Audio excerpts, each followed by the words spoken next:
What's up, listener? Thanks for clicking play. This week on the Jock and Nerd podcast, we remember the late, great Bill Paxton, discuss a boatload of superhero movie and TV news, everything from new trailers to casting announcements, and even an Academy Award. Wowie zowie! Plus, we talk Agents of S.H.I.E.L.D, LMDs, catch up on Season 7 of The Walking Dead, and share a bunch of awesome listener feedback from you, and a whole lot more geeky goodness, all in this edition of the Jock and Nerd Weekly for Thursday, March 2nd, 2017. Jock and Nerd! Check. Check one. All right. This is for all you fans out there. Let's give it up. We're jocking, we nerding. We're funny, disturbing. We're jocking, we nerding. We're spoiler alert. Oh yeah. We're jocking, we nerding. We're funny, disturbing. Oh yeah. I'm jocking, we nerding. We're spoiler alert. Give it up 2 times. We're Jockin' and Nerdin'. We're spoiler alerting right here. Welcome to the Jock and Nerd podcast, listener. My name is Imran. My name's Anthony. He's the Jock. He's the nerd. And he's the Rug Boy. What's up, Rugs? How's it going?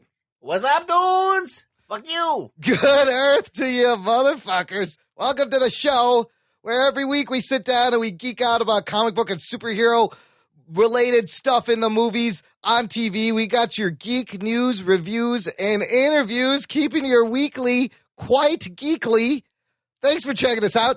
If you're a first-time listener, here's what's going to happen on this show. We got a bunch of news to catch up to because we didn't do a news last week, and lots of shit has been going on. It's going to be tons of fun, and then we're going to discuss the Agents of S.H.I.E.L.D. LMD arc, because they've been doing some interesting things. It's kind of the middle third of season 4 of Agents of S.H.I.E.L.D., and we will catch up on The Walking Dead. And then we will share a bunch of listener feedback, lots of good stuff. Geek Boner. Also, if you're a first-time listener, I want to recommend a couple of recent shows we did that are really cool that you will enjoy. Like I said, we do news reviews and interviews. Check out episode 153 in the feed, where we had an awesome conversation with cartoonist Greg S.H.I.E.L.D. It was me and Ruggs, and we talked to Greg about just making comics, independent publishing, working at Marvel while they were bankrupt. If you're into like listening to creators and independent comic book artists talk about their process and get geeky about how they make their comic books, that's a great show to listen to. You will enjoy that one. Greg's awesome. It was great. You weren't on that one. I bet you didn't even listen, you bastard. It was great. Okay, it was great. See? The Jock approves it. And then our last episode listener is no comment on if I listened to it. It was great. All right. Thanks. It was great. It was great. You are not incorrect, Anthony.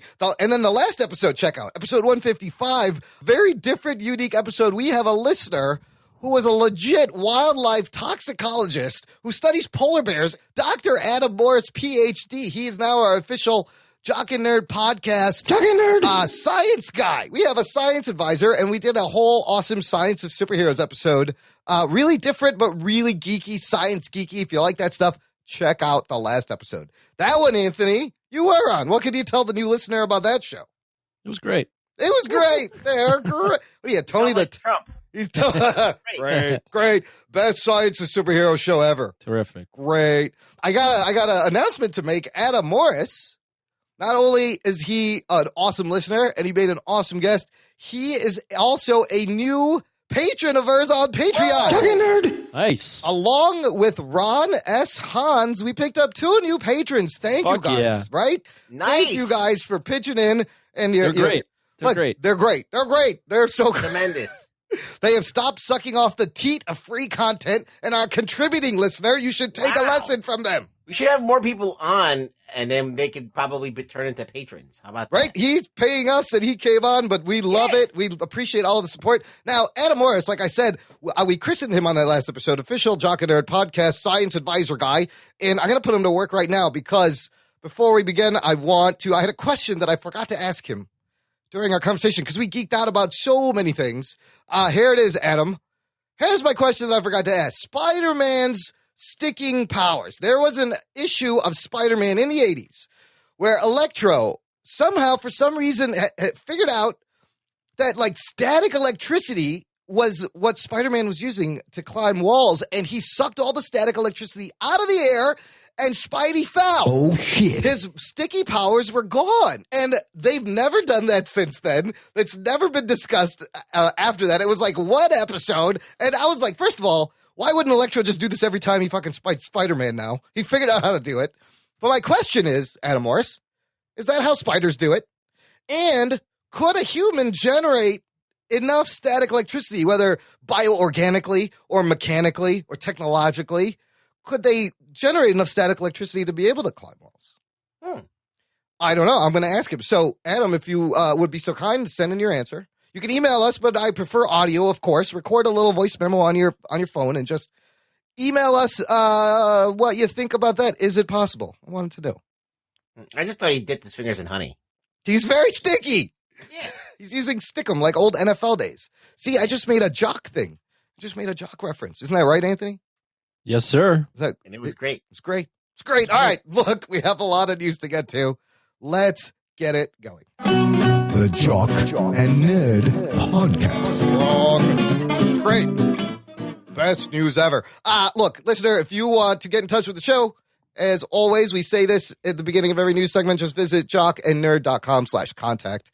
You can tweet us. You can Facebook us. You can send us your voice via SpeakPipe message, or just send us an email. Let us know what you think. Join the Facebook group. We got to start, of course, by remembering an amazing actor who suddenly passed away, like out of nowhere. Of course, the late, great Bill Paxton. Rest in peace. Everybody loves the Bill Paxton. I feel like every decade has Bill Paxton moments that people have clommed onto and that they quote. And so many movies this guy was in. So many. What an amazing character actor. The only guy to ever be killed on screen by a predator, a Terminator, and an alien. Geek boner. Whoa. That's saying a lot. Ruggs, what do you remember about the Bill Paxton? Aliens, obviously. He was great in that. He was great in Weird Science. Oh, Weird Science is He's a shit. sticky older brother that turned into a big piece of shit. And Game over, man. I mean, everybody quotes that. It's Game such over, man. Well, what the fuck are we gonna do now, man? Game over. Oh, it's so good. he was in that other, was it A Simple Plan? That Yes. was a good movie. He was in A Simple Plan and One False Move. He has a lot of really great dramatic crime noir roles, and then like just comedy roles, and then Apollo 13, Tombstone, True Lies, Twister, he was in Titanic. And then most recently we saw him at Agents of S.H.I.E.L.D. as Agent Garrett a couple of years ago. That's right. He did that. I used to watch Big Love, which was that amazing series about Mormons and polygamy, and he was great in that. Like, the guy could do anything. And it was just sad. Edge of Tomorrow, Nightcrawler. So did you ever find out why he died? I guess I heard it was like during surgery. There was like... But what was the surgery? Really? Yeah, like after the surgery, something went wrong, or during it. But what was this mysterious surgery he was having? Was he having like some kind of thing that's embarrassing that no one wants to talk about? Yeah, like, I mean, I don't know. I mean, it could have been a routine thing and something went wrong. Like, shit happens. Even in the most he could have been like, yeah, he was getting... Complications following heart surgery. See, heart and surgery. that is the riskiest of surgeries you could have. That sucks. So, Dang, nabbit. Predator 2, man, the guy I mean, did the so biggest thing much is awesome. aliens. I mean, what do you mean they cut the power? How could they Yeah. cut the power, man? They're animals. How do I get out of this chicken shit outfit? Yeah, I mean, he was great. He always, I mean, Over. he just had that charisma, you know? Yeah, it's Yeah, really he had good. that crazy grin. Yeah, he could play that crazy fucking guy really easily. And like in Predator 2, he was like that. He was basically Mel Gibson, like that crazy cop that just went in there and got his ass kicked by a predator. We will still get to see him he is in the Training Day TV series that is coming out. So he's in 7 episodes of that. Oh, So okay. yeah, then Well, there's that sucks, another movie. man. 61 years old. That's pretty young. 61, very young and very sudden. You know who else I feel bad for? Bill Pullman, because I think a lot of people thought he died. Oh, shit. Because you always get the Bill Pullman and the Bill Paxtons confused. And now, Bill Pullman should probably come out and be like, no, I'm still good. That's not me. You're confusing me for the other guy. What, is that just me? Nobody else confused Bill Pullman? I don't even know who Bill Pullman is. No, I distinctively know who they both are and never confuse them. Bill Pullman? Pullman was the president from Independence Day. Yeah. Oh, that guy? Yeah. I guess. No. He's been, no? Yeah, I don't confuse the two. No, I know Bill Pullman's always had like those like serious, like he's more of a serious, he's got that serious voice where Paxton's always, I was always like, this guy's like a fucking maniac, dude. He's a crazy man, yeah. That's even when you knew on Agents of S.H.I.E.L.D. when he was on, you're like, there's no way he's playing a good guy. Right. This is fucking Bill Paxton. All right, so rest in peace, Bill. Let's start with the DCEU, fellas. Oh, fuck. Batman news continues to go crazy. The last news show we did, we talked about Matt Reeves walking away after Ben Affleck says, I'm not directing myself. Matt Reeves is approached, and Matt Reeves walks away. Well, all of that was wrong. Matt Reeves accepted the position to direct the Batman. Ben Affleck is still the Batman. They're still going to make this movie. I would have loved to have been in that conversation, though. I want to know what happened. You could tell it was very fucked up, like negotiation process. It must have been all kinds of shit going on. It was like a whirlwind. It must have been like trying to sell a used car, a lemon on a used car lot. What do we got to do to put you in the scene of this movie, Matt? What, you want a trailer? You want a trailer the size of Affleck's trailer? Done. What do you need? And he's like, fuck this. And he walks out and he's like in the parking lot about to get into his car. And then the guy comes running out. But we'll give you... You want to get paid like Ben Affleck? We'll pay you like Ben Affleck. Whatever it takes. Oh, shit. Here's what I think happens. From what I can deduce from reading a bunch of articles, this is what the negotiations, and this also relates to all the other directors that have dropped out from Flash and James Wan. So basically, after Batman vs. Superman, it appears that, the studio decided to get more involved, and they've been chasing away a lot of directors because of this.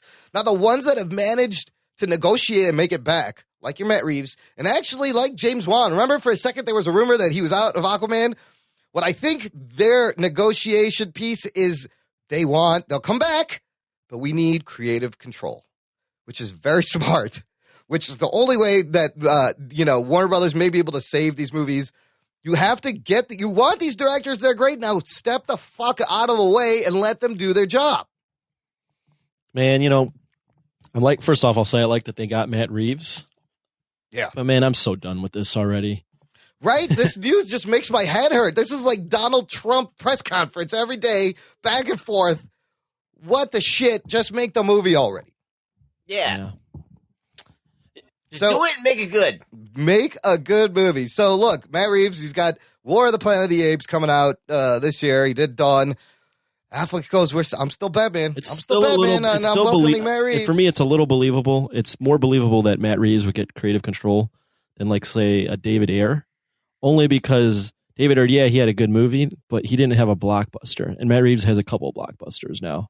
One that's coming out this summer, but he's got one. Yeah, he's got one that. He's had very success. Yeah, he's had success in a blockbuster. So maybe he was able to negotiate that. Like, hey, don't fuck with me. Yeah, that's a good point. And I feel like James Wan may have made a similar deal with them, threatening to leave, trying to get creative control. I don't know. Yeah, I think like Suicide Squad that was the first step of them stepping in to hack up the movie after Batman vs. Superman. So Wonder Woman now, we'll get into that a little bit later. I got a piece. This is going to be shaky. But before we get to that, they're making a Nightwing movie? Oh, shit. What the shit is this? Did you see this?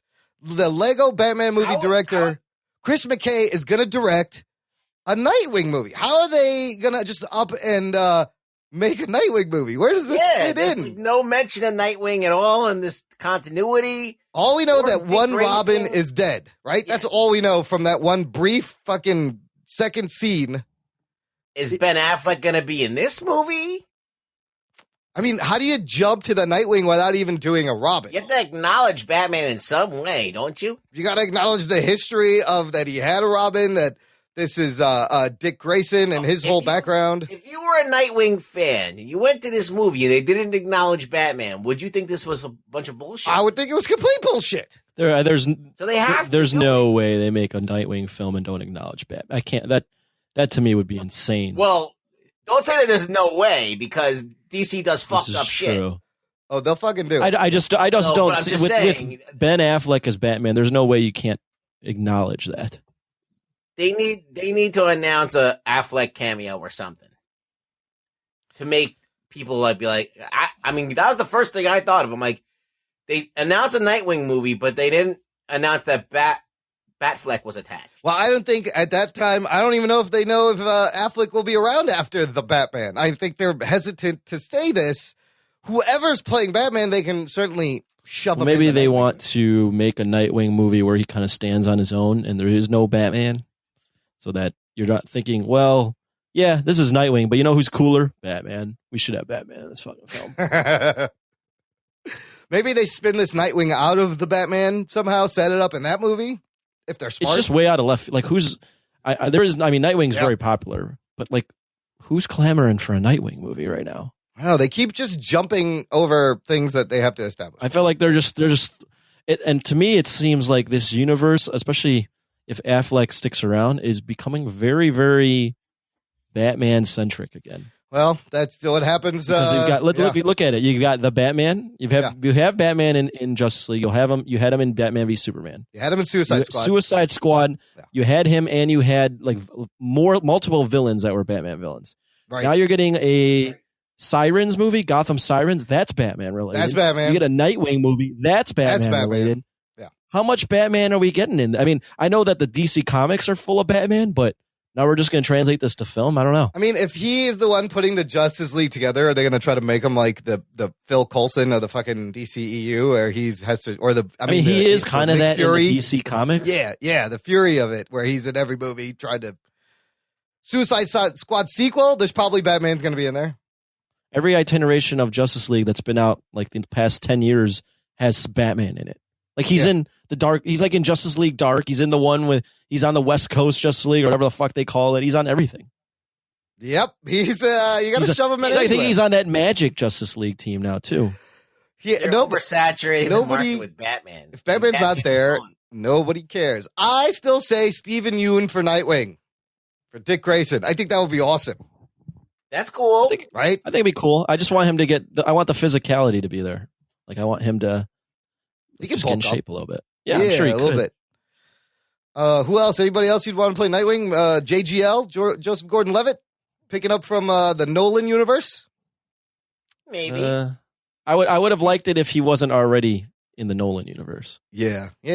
There's a bunch of guys that are young that could do it. This just it seemed to have come out of nowhere. There's no other like when it's coming out. Nobody knows how it's going to tie in. So let's see what happens. I mean, you have to like, is it going to be in Bloodhaven? Are they going to put him in Chicago where the comic happens sometimes? Then you got to introduce Bloodhaven. I don't know. Steven Yeun, maybe Steven Yeun for Nightwing. So I mentioned Wonder Woman a little while ago. Apparently, they have screened this movie for test audiences. I saw this, as they do. And the test audiences seem to be responding positively. Okay, that's fine. But did you see the one I saw? Okay. No, this is a Cineblend article. It has a bunch of tweets. And people aren't saying what movie. They're saying, they saw a DC movie. It's awesome. But remember when we had that story about Batman vs. Superman screening and everybody stood up and gave it a standing. Yeah, but wasn't that for the actual studio that did that shit? I don't know. How much, my question is, how much can we rely on these test audiences? If this is the general public and they're positive on this, that's good. I also heard, it says here, Chris Pine overshadows Gal Gadot's performance a little bit, which is a little bit worrying, I guess, because you don't want your Steve Trevor to overshadow your Wonder Woman. I saw. I think that this wasn't the article. I saw another article where there was like a few positive ones and a few that were just kind of right in the middle. So it wasn't like overwhelmingly like positive. It was more like some people really liked it and some were like, it's okay. Okay, that's progress. At least it's not a fucking hot mess. I guess so. Yeah. At least they're not saying it's now not a hot mess. So that's coming out June. We just gotta wait till June. Do you think when they do these test audiences, like, don't you think that even if it was bad, they would try to stop that leak real quick, especially with it being this early stuff? Absolutely. Someone says here, one of these tweets says, anyone who so much tweets an emoji reaction to the Wonder Woman screening can be sued. Don't bug them looking for their reaction. So this is not one of those screenings. Like, Kong Skull Island recently got screened, and they wanted people to tweet, and those responses are amazing. Like, people are loving this movie. This isn't one of those screenings. Well, Marvel does that too. Yeah, remember, like we said, Marvel's done that too, where they released movie. They put the embargo. They released the embargo real early on critic screenings because they're so confident. So this is 2 weeks early, like Kong, like they did with Winter Soldier. That makes sense. This is something different. This is them still trying to figure out if the movie works and what they can recut based on test audience reaction. Yeah, that's really early. It's very early. So they don't want any of this getting out. Come out? June. Yeah. So they have time to do something. They do have time to reshoot some stuff. So let's see if they can take the response and fix. I'm telling you guys now, DC, Gal Gadot's boobs. More boobs. 10% more. More boobs will fix any movie. Just fix it in post. Hot, man. Fix it in post. You do that little, the little liquefy action on the boobs. Prego now. Oh, really? Yeah. She's got a second one coming out. She's fantastic. And she already had a kid. She looks great as Wonder Woman. I mean, how do you have a kid and look like that? I don't know. Lots of work. You got to be really rich. You got to pay a trainer. Yeah. And that's your job. But man, she looks amazing in every shot as Wonder Woman. So at least she's going to look great. We're going to have some nice eye candy. This next bit of news is more evidence, listener and you guys, that we are in an alternate reality. Something happened, and we are in a separate alternate universe. I have 3 pieces of evidence. Evidence number 1, the Chicago Cubs won the World Series. Evidence number 2, President Trump. Okay, that's all I need to say. Okay. Evidence number 3 that we are living in a fucked up alternate universe. We now live in a world where we have to say, hey, have you seen the Academy Award winning movie Suicide Squad? Oh, shit. Are you fucking kidding me? Surely you can't be serious. I am serious. And don't call me Shirley. How did this happen? I don't know. Isn't that crazy? I mean, it's not. I mean, it's for best makeup, dude. That's the thing. It is your best makeup. And to be fair, the makeup wasn't what made this movie not that great. The makeup wasn't the problem. Yeah, it was basically Killer Croc that won it for them. Well, there is, if you break it down, there's a great article in the show notes. Listener, you want to follow along, visit the show notes, jockandnerd.com/156. Screen Rant has this article. That's why Suicide won its Academy Award. And they break down the process, like how the awards are judged, how they pick these people. And there's lots of variables. Like, they're initially picked by people in the industry in terms of hair and makeup. But then once they narrow it down, the whole Academy votes on movies. And many times, a lot of the people voting have not seen the movies. They just have to pick something. The other thing is that it's best makeup, not most makeup, that wins. And so the best makeup award is really, it's not a makeup award. It's more of a special effects award. What gave this movie a leg up was the wide variety of makeup effects they used. So, like, best makeup is, like I said, an effects award. So they use prosthetics. They use actual makeup. They use CGI. It was the combination of all of these. And then the other 2 movies, again, were Star Trek Beyond, which I thought had a really good chance with all its aliens. And this little movie called A Man Called Ove, which was aging makeup, was really good makeup, making this guy get older in a realistic fashion. But, man, it's like, I feel like this movie's going to walk around with an inflated head and be like, I won an Oscar. Oh, we're Oscar winning. Oh, you mean Oscar winning Suicide Squad? Yeah, I've seen that. It's weird. The only people that Well, it was for makeup. Yeah. It's okay. The only people that are walking around with inflated heads are the DCU fanboys. They're like, oh, see? Kevin Halden is never, he's never going to let this one go. You know, he's a troll. It's an Oscar. And how much do you think Zack Snyder is pissed too? They're like, God damn it, I can't. The third movie, the one that I don't do, gets an Oscar? Shit. Like, he would have just loved a little bit. I mean, it's fucking makeup. Yeah. They did a good job. Look. They did good. I think I even initially said that the Killer Croc looked good. Yeah.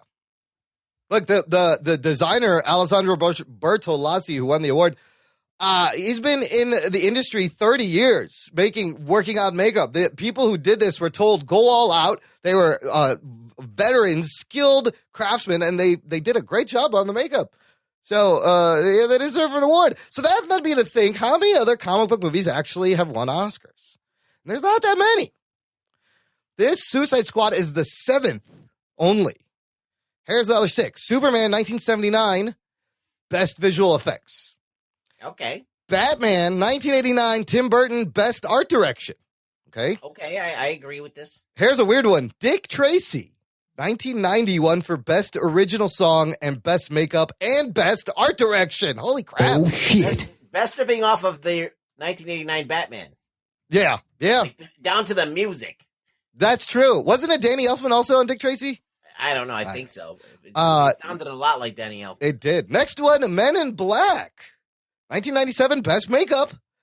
Spider-Man 2, 2004, Best Visual Effects. And then the biggest, most high-profile one, of course, you know what I'm going to say, listener. The Dark Knight, 2008. Best Supporting Actor for Heath Ledger. And it also won Best Sound Editing. I didn't know that. 2 Oscars. Wow. Now, Suicide Squad joins this group of comic book movies that have won Oscars. Good for them. Good for you, Suicide Squad. Yeah. Well, you got Spider-Man 2 and Dark Knight. Those are really good movies. Do you guys think a superhero movie will ever be nominated for Best Picture? Yes, when I directed this. Ever? I mean, ever. Yeah. Ever mean, yeah, probably ever, yeah, but That would be, that's anytime soon. Yeah, that's what they got to get. It's funny how, they're not like, but the thing is like they're not even aiming. No, they're really not. They're not. Yeah. Other than the Dark Knight's the last one where I was like, they were really going for some shit here. Yeah, that's about to say the same thing. Yeah. That's just not what they're not looking to hit that. If it happens, it will happen just by sheer coincidence or like accident. They just want to make a great movie. I mean, I don't even follow the Oscars. Is the Academy still like just nominating holy movies? Shit! Did you not watch the best Oscar awards ceremony ever that I've seen in a long time? Did you see all that shit that happened? I know what happened. We don't need to recap it, but no, I didn't. Oh, it was great. It was great, and that's embarrassing for them. Yeah, some people think it was rigged, which I don't know why you would rig that because the dude got fired. Yeah.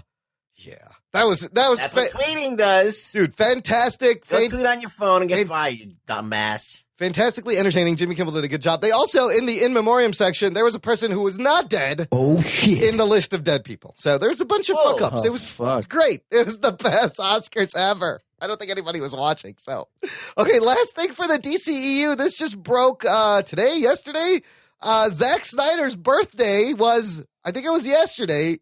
And for his birthday, guys, he gave us a little taste of Aquaman underwater footage from Justice League. Geek boner.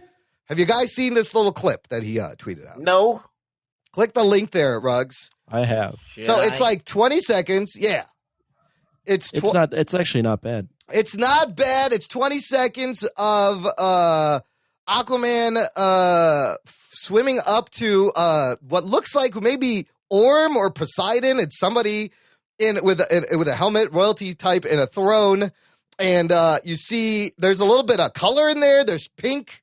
I'm guessing this is wire work and green screen with CGI hair, and those are actual people. This is not all, because at first I was like, is that all CGI? But I don't think it is. Yeah, I think most of it is CGI, but I was like, there's no way this is underwater, first off. No, this does look like wire work is a good suggestion. That might be right. Wire They're work. just pulling him forward.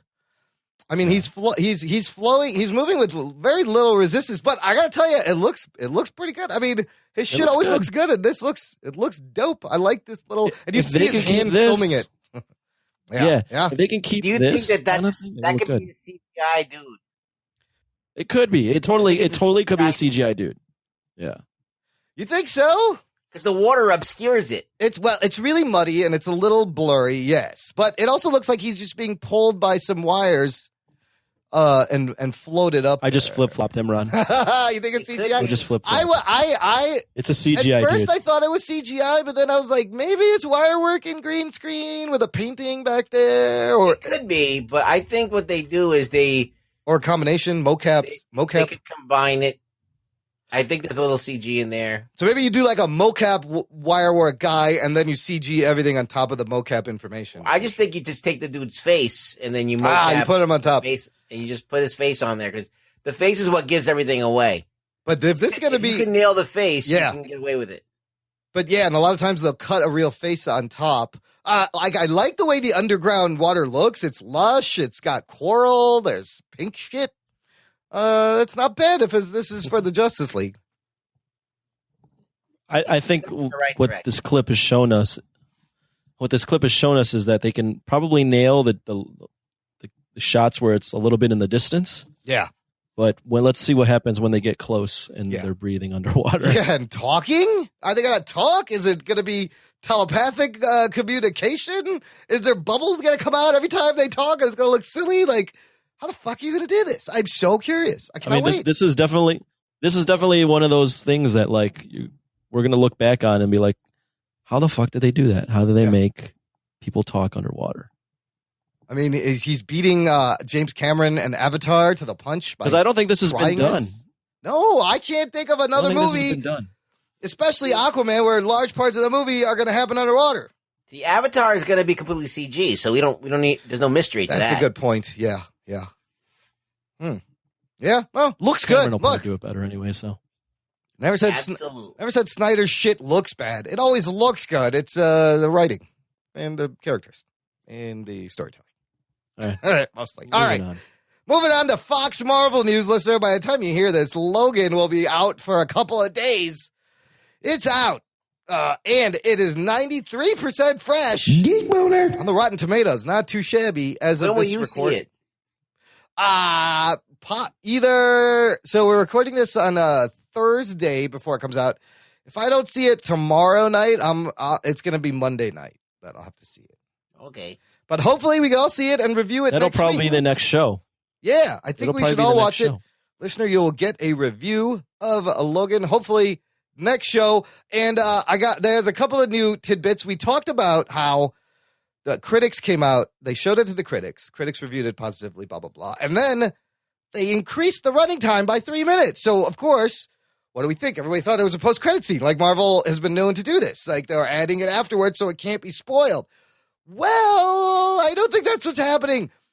I believe there is no post-credit scene, but there is something before the movie. Now, this is already out on the interwebs. Ruggs, you tell me if you don't want me to spoil this for you. People can find this information. It came out today. Do you want to know what the deal is? I don't want to know. I want to be surprised. Okay. All right. All right, this is what I'll do. I'm going to take off my headphones, and I'm going to count to 11. Is that enough time, or are you going to go longer than that? Anthony, do you want to know what this is? I clicked on the link, so. Okay, let's go over it. Okay. Ready? You got to hit that spoiler button. I will. Strap yourselves in, you fucks.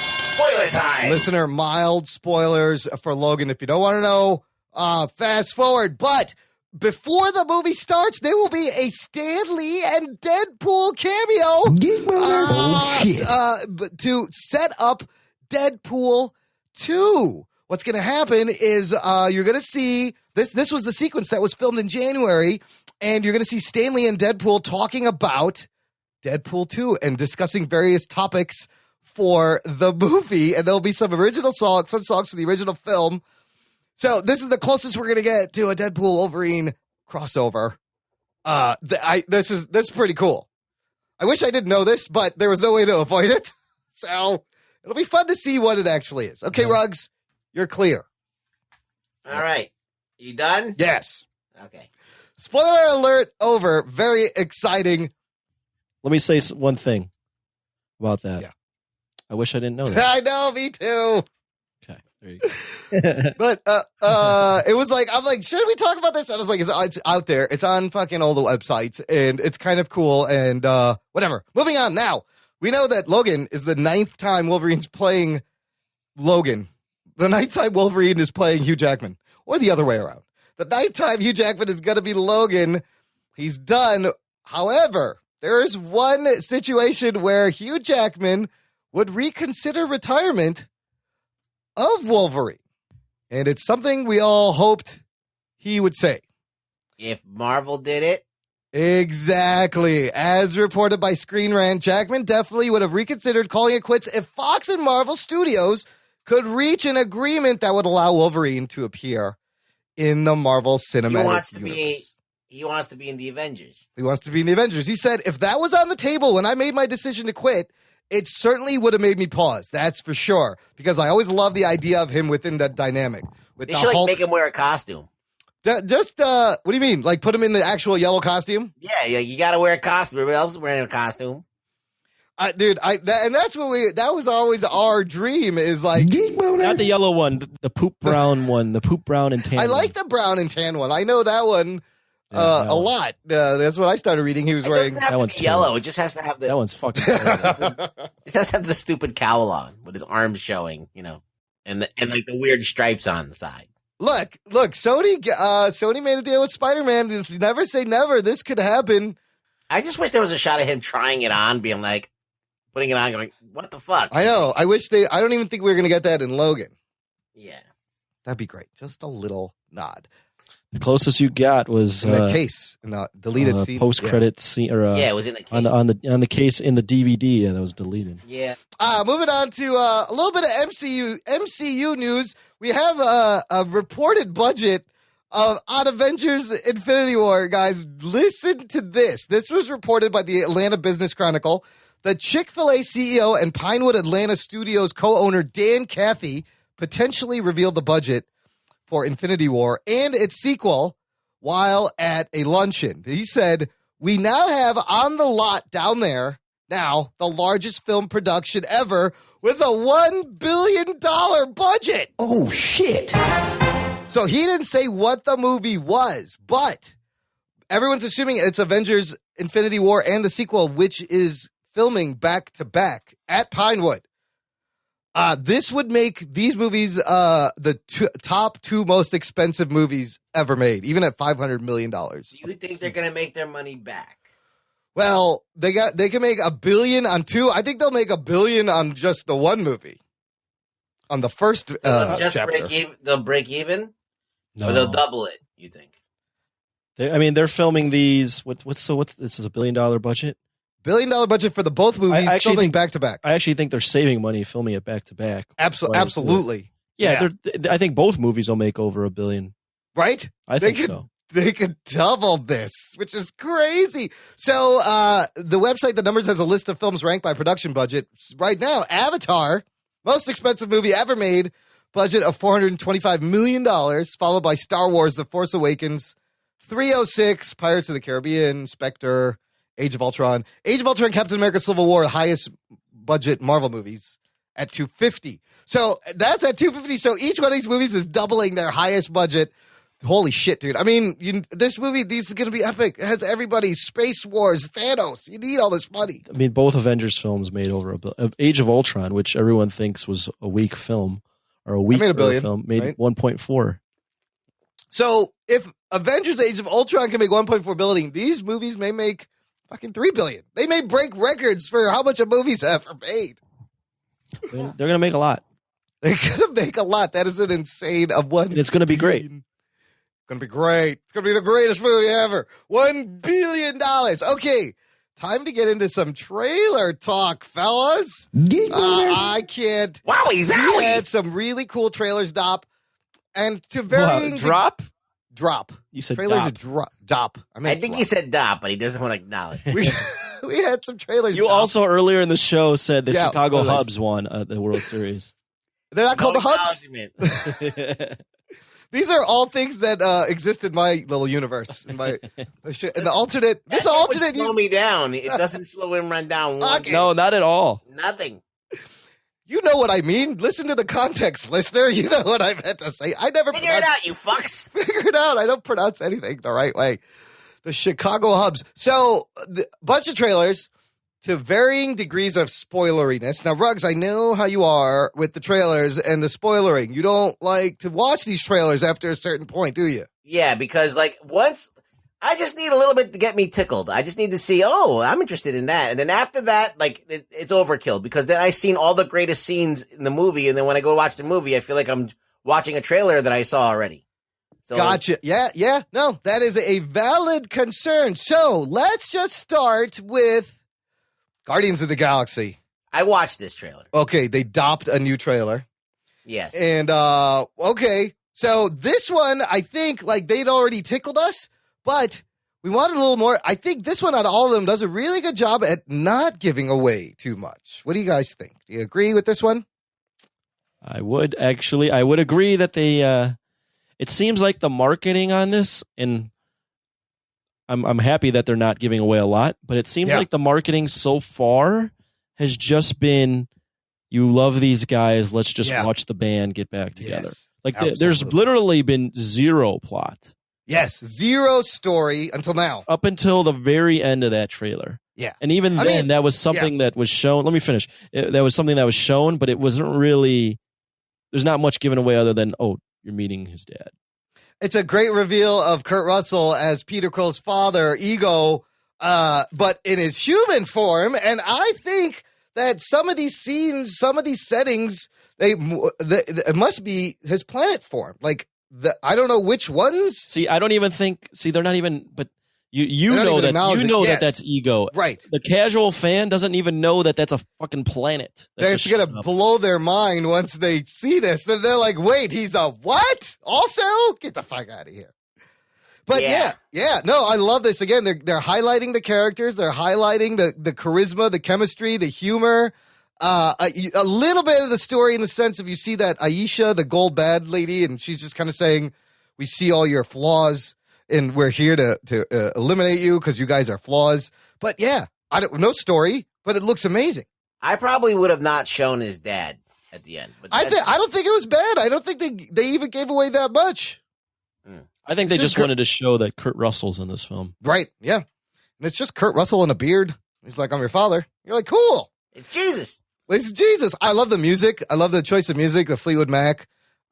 Chains, keeping in tradition to the Awesome Mix Volume 2. I love that Fleetwood Mac song, great classic rock. So, and fun trailer. See, I actually wasn't as high on it. And this sounds like contradictory to what I've said before, but I almost felt like it was just a lazy trailer. They're just showing you kind of the same thing again. Yeah, they're just showing you them just being them. It's a fine line, though. You're right, because there's between showing you the same things again and giving away too much. Like it was literally almost, it felt like a music video. Yeah, I didn't mind that. I like that. You feel that they're holding back. They're holding back a lot, hopefully, which is good. Which is great. That's good. I like that. Yeah.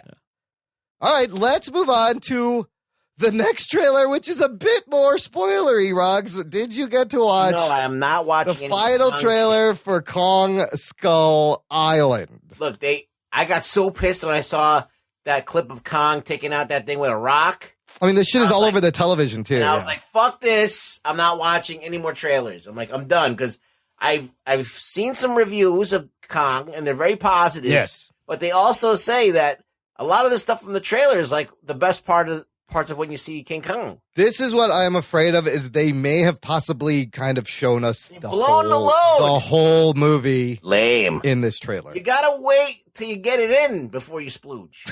We already splooged. You can't splooge while you're taking that out of your pants. I mean, it makes me really want to see this movie more, but I will be disappointed if there isn't fucking more shit that we haven't seen. Like, you see the fucking squid monster, tentacles for a second. You see him. I do love the moments where he strips the tree down to a bat. He's fucking badass, and his scale is amazing. Again, another great music choice. 60s music, appropriate. We got to get out of this place. Appropriate pick, but I think they might have just showed us the whole movie. Yeah, now you just told me shit that I didn't know, and now you asshole, Imran. Sorry. Now I'm pissed at you. You fuck. Oh, you just watched the movie to fill in all the middle parts of what happened. Yeah, I mean, the movie looks fun. First off, I'm super pumped for the movie. This trailer definitely showed us a lot, though. Shows Holy a lot. Fuck. Hopefully, there's way more because that trailer so. showed us a shit ton. Good humor. They put some jokes in. I feel like it's gonna have a nice balance of humor. I think they wanted to highlight just how fun this was gonna be. Yeah, it looks fucking fun, dude. Corey Hawkins is in this also. This dude's everywhere. Yeah, it's good. Dr. Dre. They got a really good cast for this film. Brie Larson, Tom Hiddleston, Sam Jackson, John C. Reilly, Fucking who else is in here? Sam Jackson, did you say that? John Goodman, Loki, Tom Hiddleston, Corey Hawkins. Corey Hawkins, yeah. George Clooney. Not George Clooney. The guy that played George Clooney as King Kong. The guy that played Doom in Fantastic Four, the shitty Fantastic. Oh, Toby Kebbell's in this Kebbell's, too? Yeah. Oh shit. Whoa. He was good. Yeah, I mean he's already played an ape in a movie. Oh yeah, he was Koba. Koba. Yeah.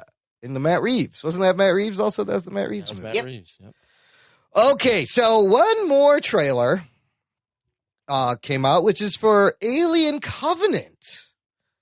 This one, Ruggs, did you see this one? I don't know if it showed too much, possibly at the very end. I wish they hadn't showed that thing at the very end, but this one is kind of, I liked it because it gave you more about the story in terms of this mission is made up of couples. I thought that was interesting. Everyone's paired up, this group here. Yeah, did you see it, Ruggs, or no? No, I refuse to watch it. Okay. It's got another good horror vibe. I would say I liked the trailer because I'm a Alien fan. Right.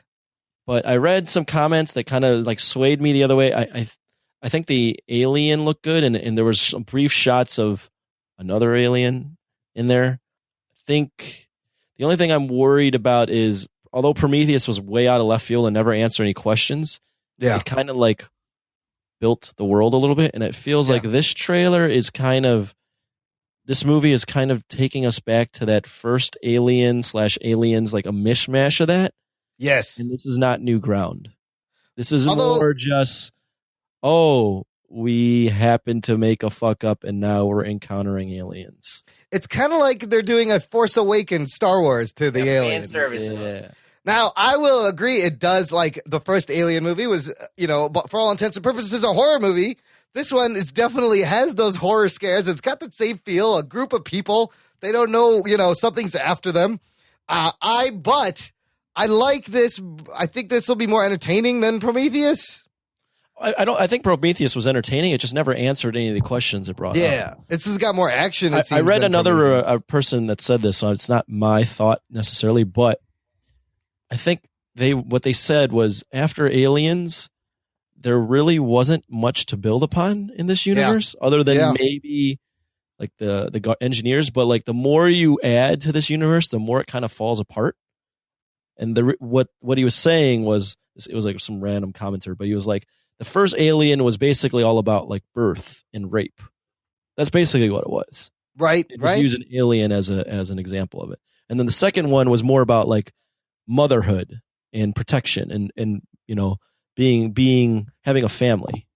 And that was with, and then once after that, these films have kind of just tried to, like Alien 3 was kind of just like Alien, except on a different world. But then these films try to world build. And when you try to world build this stuff, it wasn't intended to be built like this. So it kind of falls apart on itself, and they try to make these elaborate world building things when it's really at its core just about rape, or it's just about motherhood. Which is why, like, still those first two movies, probably the best out of the bunch. Still, if you think about what they tried to do after, not what they're trying to do before.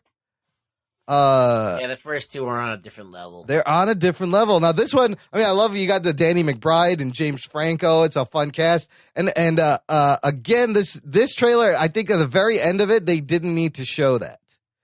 Anthony, you know what I'm talking about? I know what you're talking about. Yeah. I would say hopefully that they don't just have CGI aliens.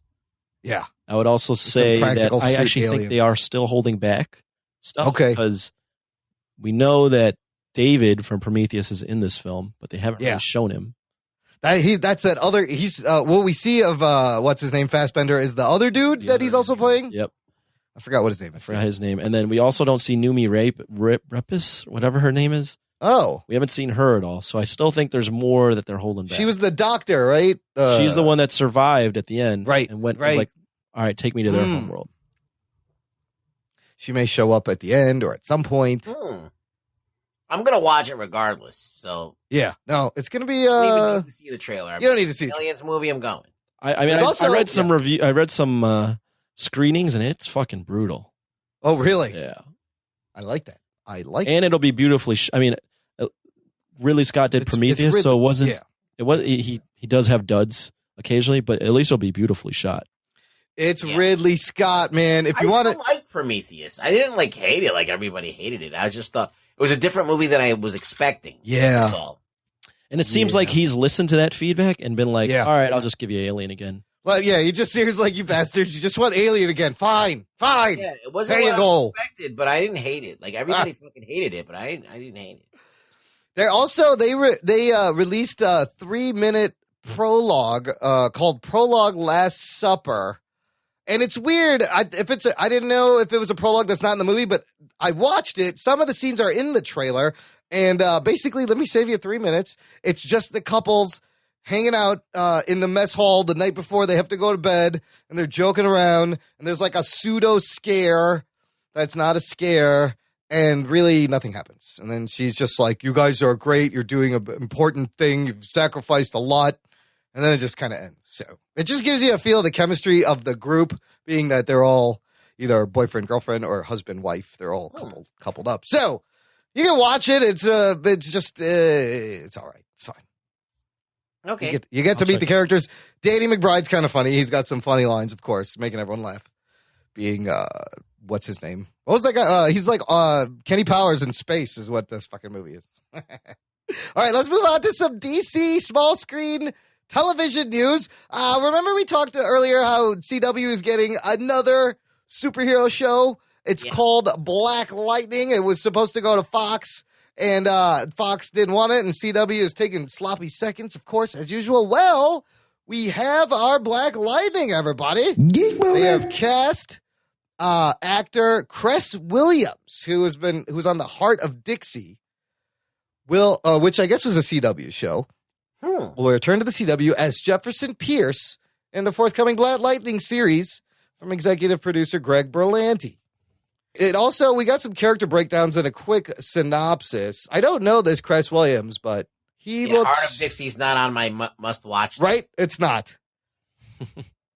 Let's see. So the character breakdown for him is handsome fit with an athletic build, former 3-time gold medal decathlon winner who is now principal of a high school in South Central Los Angeles. Whoa. He's a father figure. That sounds like that Lean On Me movie. A father figure to his student and hero to the local community. Jefferson is charming, charismatic, smart, and has both warmth and humor. Devoted to his 2 daughters, remains deeply in love with his ex-wife, Lynn. Great passion for justice, quick temper that he has spent years learning how to control. Think Idris Elba. He's the lead. So that's the character of Jefferson Pierce. That will be Black Lightning, which the show centers on Jefferson Pierce coming out of retirement as a vigilante and DC legend Black Lightning. I like the character breakdown. It's like, be an actor that we can't get to be on this show. Yeah. He's like, we need someone like Idris Elba. Of course, not Idris Elba, because he'll never. You won't do this. Yeah. We need Idris Elba light. Can we get that? We have more awesome casting news. A lot of crazy casting. We're going to move on to the Marvel Inhumans show, which is, they've set it to come out this September. We have cast our Black Bolt, Medusa, and Karnak. Geek boner. Yay. All of them. In the lead for Marvel's The Inhumans as Black Bolt is actor Anson Mount, who is star of AMC's Hell on Wheels. He's going to be Black Bolt, King of the Inhumans. I don't know this guy or Hell on Wheels. Ruggs, you watch Hell on Wheels? I know who he is. He's basically like a poor man's Jim Caviezel. Oh, shit. That's pretty good. Got a good face. He's got a great face for Black Bolt. Plus, this role, you don't have to say anything. I wonder what the audition was. They were just like, just whisper hello. And he's like, hello. That's it. You get the role. Do you think they're going to have like a thingy that he can put on and then he can talk? I mean, in the comics, they would do, like, there was a safe space in Adelan where it was like they could go in there and he could actually speak. Like the Cone of Silence? Yeah, it was kind of like an astral thing. It wasn't reality, but they would all meet in their head or something where he could actually talk. So they could do that. You know it's a similar performance to this? What? When Tom Hardy did Bane. How's that? You didn't ever see his mouth move. So he was... No, but this is... Oh, that's true. And this guy's not really going to move his mouth. So this is the opposite. We'll see his mouth. It just won't move. Yeah. So it's a lot of eye expressions, a lot of physical physical. A lot of violence. about to say something as a threat, but not actually saying something. So a lot of parting of the lips. That's all it'll be. Whoa. That's what his audition was. Let me see you part your lips. You get the role. That's beautiful. Actually, I think even Black Bolt like doing that, whispering, like that'll destroy it. Yeah, you got a pretty mouth, Anson Mount. That's why you got the role. Medusa has been cast. This girl's name is Serinda Swan. Yeah. She's very easy on the eyes. I'll tell you what to look at. I'm not familiar with her. She was on either. Smallville, and I think she was Zatanna on Smallville. She was on Graceland, Chicago Fire. Yeah, she was Zatanna on Smallville. That's correct. She will be playing Medusa, who is the queen of the Black Bolts, who has crazy alien sentient hair. So they're saying she's going to bring Serinda Swan brings a regal elegance as well as a sense of inner strength, fierce determination. She's quite attractive, this Serinda Swan. Anthony, you familiar with the Serinda Swan? No, I'm about to get familiar with her though. Get familiar. Graceland. No. Was she in the Fappening? No. I don't think so. The Tomorrow People, Breakout Kings, Tron Legacy. She had a small part. Supernatural. I'll say this: both of these castings so far, and you're going to reveal, I think, one more, right? Yeah, they both kind of look like the characters. They do. I'm worried about her acting chops. I saw some things about people were like, she's not the best, but I don't know. She's not. Okay, so that's confirmed. And But then she's not like horrid. Okay. She's just, she's like when, remember when we watched Agents of S.H.I.E.L.D. and we thought Skye was a little bit of a bad actress? in the beginning, yes. Yeah, she's gotten so much better, but I Yes. mean, kind of like the same thing. All right, there's room to grow, Ruggs. That's what you're saying. So, yeah, so far, they look the part very, very well. And then finally, Karnak, Karnak is Black Bolt's cousin and has those weird powers where he can figure out what to do, tactical things. He can figure out machines. This guy's being played by Lost and X-Men The Last Stand veteran actor Ken Leung. Geek boner. We got an Asian guy. We got that an Asian fucking bro. guy. Yeah, that guy's awesome. He's in everything. He's everywhere. He's everywhere. That's where I remember him from. He was in Rush Hour. Oh, on. yeah. He's in The Sopranos. He's in Lost. He's like, come on, fight like a man. Fight like a man. Oh, yeah. And then Christopher He's a shoots him. person of interest. He played Miles on Lost, and then Kid Omega in X-Men The Last Stand.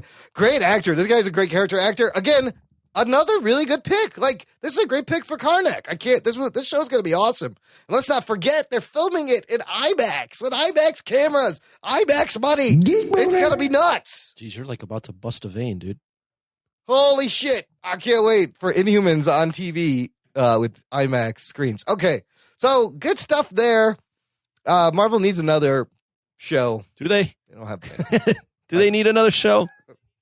Well, if you're trying to keep up with like the CW DC guess. network.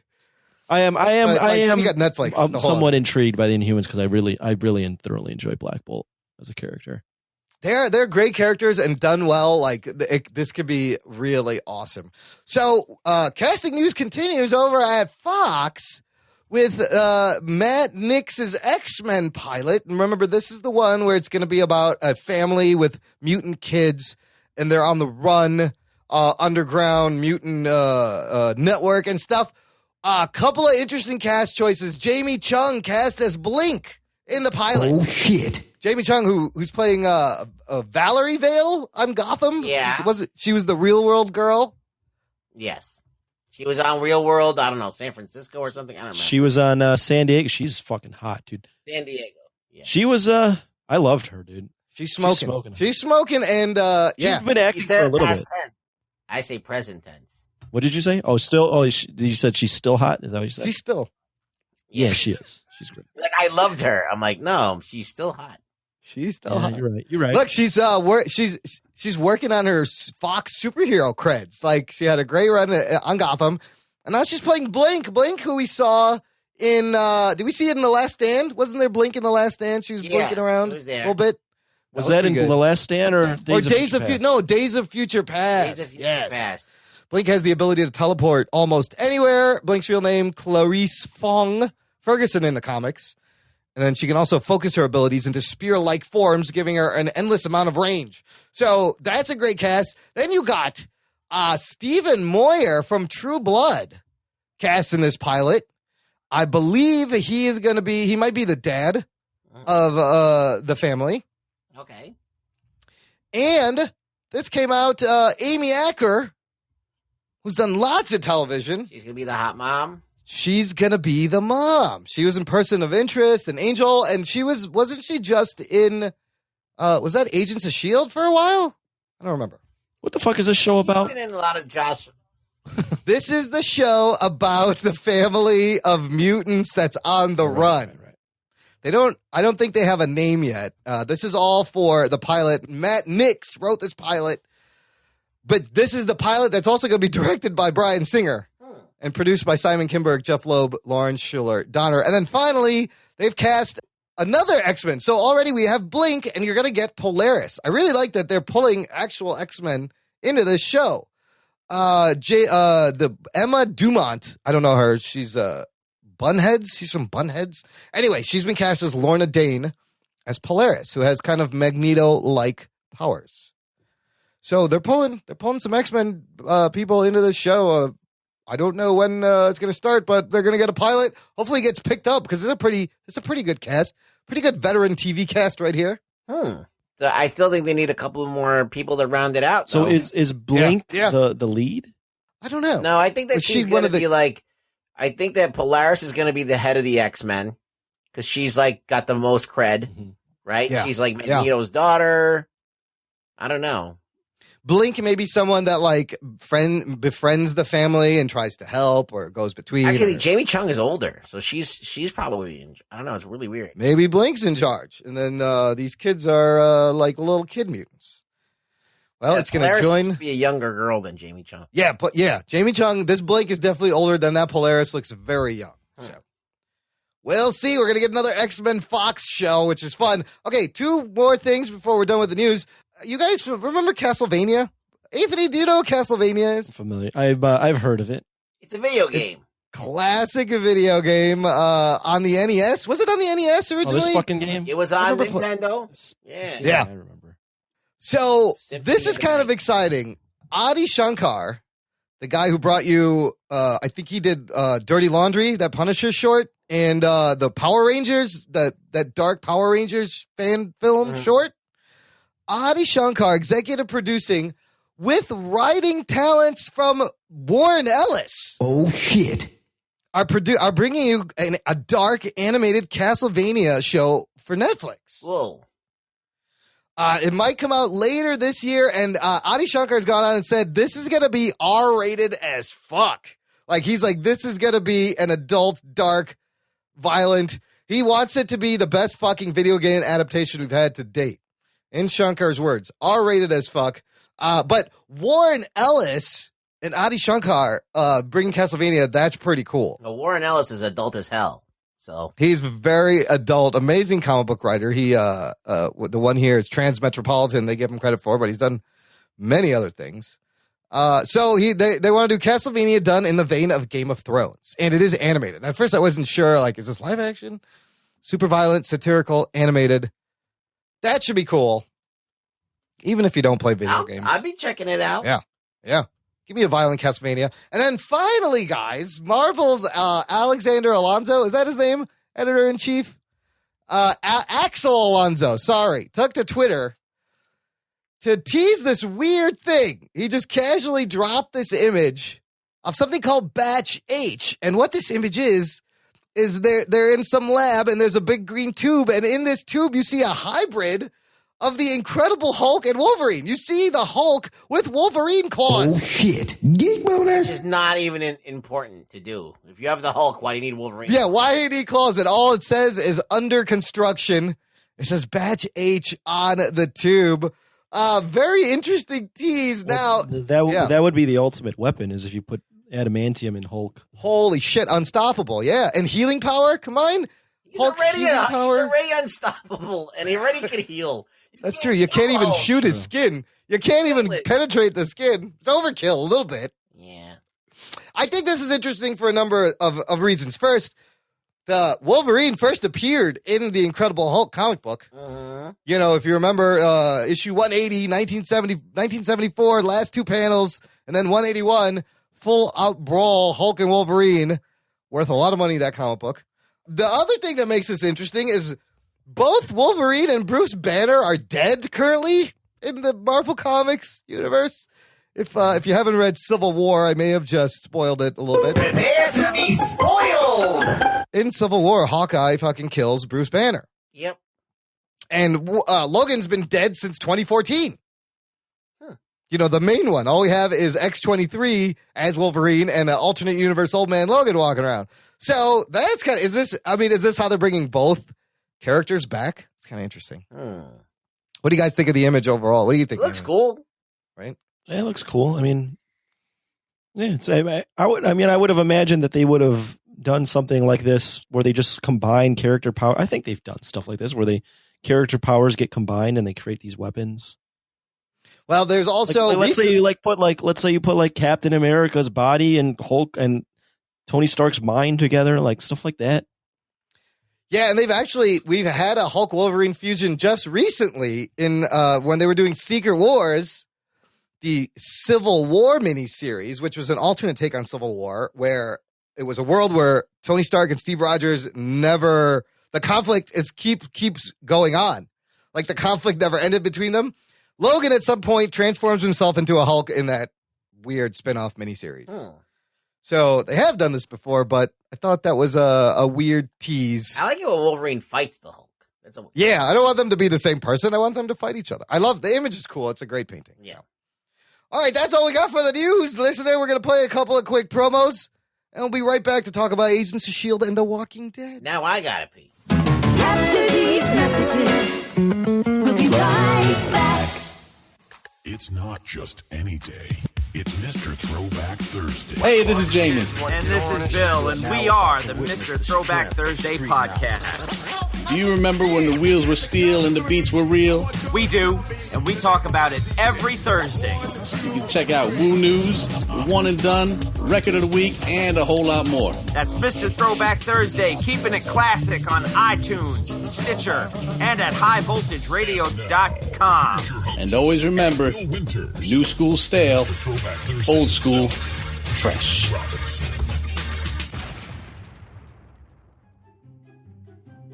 Hey, my name is Paul, and I'm not an animal expert. I'm Donna, and I'm not an animal expert either. And together we do a podcast about animals called Varmints. Every week, we pick an animal, do a bunch of research on it, and bring you some interesting facts about that animal. But we don't stop there. We talk about that animal in movies, TV, and other pop culture. And we talk about whether or not the animal would make a tasty dish, and how intelligent we think that animal is on a scale of 1 to 10. It's exactly like one of those fancy PBS nature documentaries. Except not at all like that really in any way. We're on iTunes or wherever you get your podcasts from. And we're at blazingcariboustudios.com. Trivia Geeks, the unpredictable game show podcast, is back with a brand new season. They've got a new host, new games, and a new day and time. But that's not all. Now you can download their companion app, Triv Now, and play along in real time. Watch Carrie on YouTube as she tries to convince her partner that his Dark Knight hasn't risen in years. Listen on Diamond Club and Alpha Geek Radio, Wednesday nights at 9 p.m. Eastern. You can also follow the show on Facebook and Twitter and get all the latest updates and showtimes. Doc and Nerd. Hey, listener, since it's the first show of the new month, I want to thank all of our patrons on Patreon and all the people who have joined the Jock and Nerd fan club, which you can too at jockandnerd.com/Patreon. You'll be helping us out and you get tons of bonus audio hours, 8 hours of bonus silly audio on there, post shows, pre-shows, whole episodes, instant reactions. But I'm going to take this time out to thank all of our awesome patrons. We got David Zika. You want to check out Zika's Viral Comics on eBay. Jimmy McPike, Jesse Looney, Adam Morris, Ron S. Hans, Marie Hopkins, David Milofsky from A Place to Hang Your Cape, and Philip Milan. Thank you guys so much for all your patronage and your support. Join the Jock and Nerd fan club, listener. You will not be disappointed. I can guarantee there's tons of fucking wacky, wild audio to be consumed, just waiting for you. JockandNerd.com/Patreon. All right, look. Agents of S.H.I.E.L.D. is in season 4. It could be the last season of this show. This is the second time its time slot has been pushed back. We're going to talk about this LMD arc, so of course I'm going to give you another one of these. Strap yourselves in, you fucks. Spoiler time. Here, let me say something real quick yes. before you start, because yes. this might be my only chance to say something. As you guys know, or if you don't know and you're listening to this show for the first time, I haven't watched like more than one episode of Agents of S.H.I.E.L.D. this year. So with that being said, you might not hear me talk. I'm still alive. I'm just listening right now. So Imran, go ahead. And wake me up when we talk about something else. I will. I'll poke you. Yeah, I appreciate the disclaimer. Look, we won't spend too much time on this, but I do want to talk about it because it's kind of cool. The first arc was Ghost Rider arc, and it was crazy. It was unexpected. You know, clearly they think this is their last season. They're pulling out all the stops. And then the second arc, this LMD arc with Ada and Radcliffe and artificial intelligence and the Darkhold being the tying thing throughout these arcs.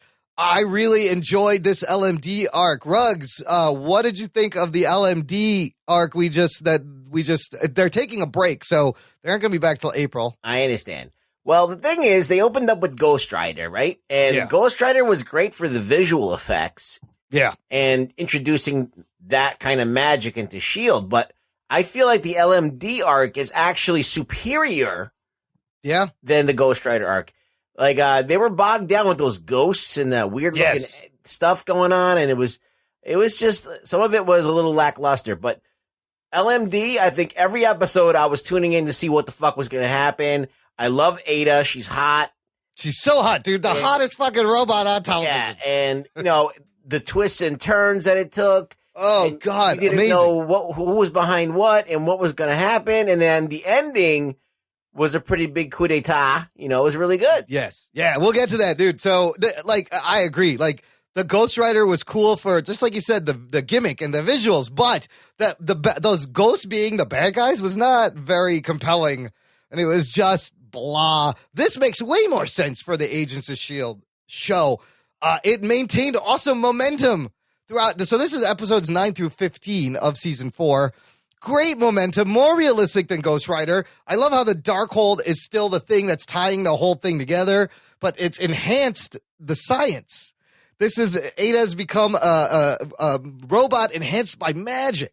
Right. Also, what made sense is they went back to kind of Inhumans versus Watchdogs. You know, the fight in terms of the political scene, which is way more relatable. And they had the little, you know, I think with the Ghost Rider, they had to do the Doctor Strange tie-in that may have held them back. But let's talk about these twists, dude. Crazy twists every week. First, Radcliffe is revealed as the villain, and that Ada was not going rogue. Rather, she's following orders, and Radcliffe's the bad guy orchestrating this whole thing. Holy shit, that was crazy. Awesome. Then we find out Jeffrey Mace isn't actually an Inhuman. He's just another Captain America wannabe hopped up on steroids.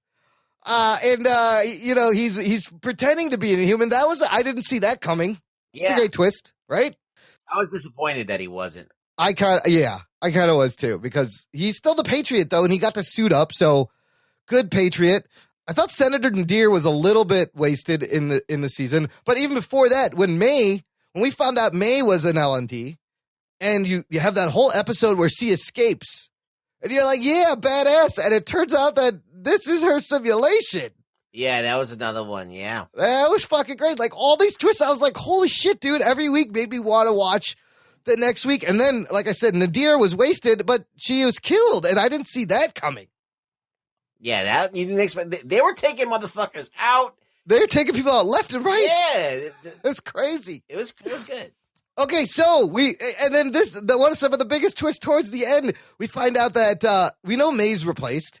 Then we find out that Radcliffe had built another one of himself, which is cool because remember at the end of the Ghost Rider arc, Ada was making that brain. Yeah. I was like, what the fuck is that brain? They made an LMD that has like this weird digital magic science brain. Well, that was nuts. But then they replaced fucking 4 other people as LMDs. Daisy, Coulson, that was Mac, awesome too. 5 of them, and Mace, and there's another one. There was like 5 of them fucking replaced that you didn't know So I love that. I love the secret with Patton Oswalt too. Yes, we found out that Patton Oswalt, because we always thought he was the LMD, but they were just siblings. Yeah. And that's how they used them. I loved the whole bit with Daisy and Simmons not being able to trust each other, being paranoid, because each of them just saw the other people become LMDs. Oh, and the whole room full of daisies? Oh, yeah. Oh, that was fucking crazy. You're like, what? She's like, there's an army of me. There. Yeah. Oh, my God. Give me 10 minutes. Daisies in her underwear. Listen, give me 10 minutes in that room with the cameras turned off, please. Wait, you got my attention. Room full of daisies in her underwear? Yeah, they made they had a bunch of LMDs of Daisy that are making for an army, I guess, or something. There's like 20 of them just standing there in their underwear, and she hides as one of them as Mac, who's also an LMD. He's looking for her. But I was like, that's the best room ever. All right, this is the great thing about the LMD thing and this whole thing is that everybody got their moment. Like, everybody got a great moment. Yeah. Except for maybe Yo-Yo. She really didn't get much to do this season, but there was a great Fitz and Simmons thing where they find out, they think that they don't know if both of them are LMDs. That was fantastic. And then she has to drop a car engine on him, and it was just pretty awesome, that whole fucking Fitz, dude, the way he played it. Like, I wasn't sure at that moment. It was good, too. It was so good. Like, the computer alert goes off, it shows them, and they're like, one LMD detected, and they look at each other, and I was like, oh, look, no one's watching this show, but it's going out in a blaze of glory. They are definitely going out in a blaze of glory. So after they replace 4 or 5 LMDs with the S.H.I.E.L.D. agents, Ada fucking kills Radcliffe and puts him in the framework. So all these people are in this thing called the framework, and it's really just the Matrix, isn't it?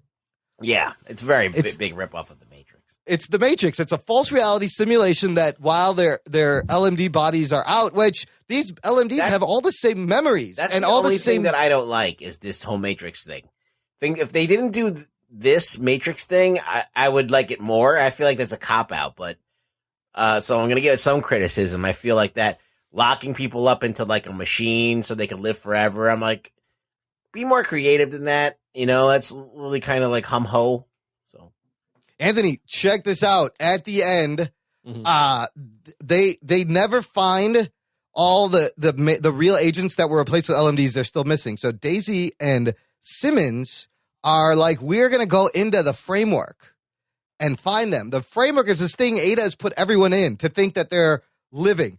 But now, and it's all designed around their world. So at the end, the LMD May blows the base, and everyone's in the framework. And in the framework, Hydra is controlling S.H.I.E.L.D.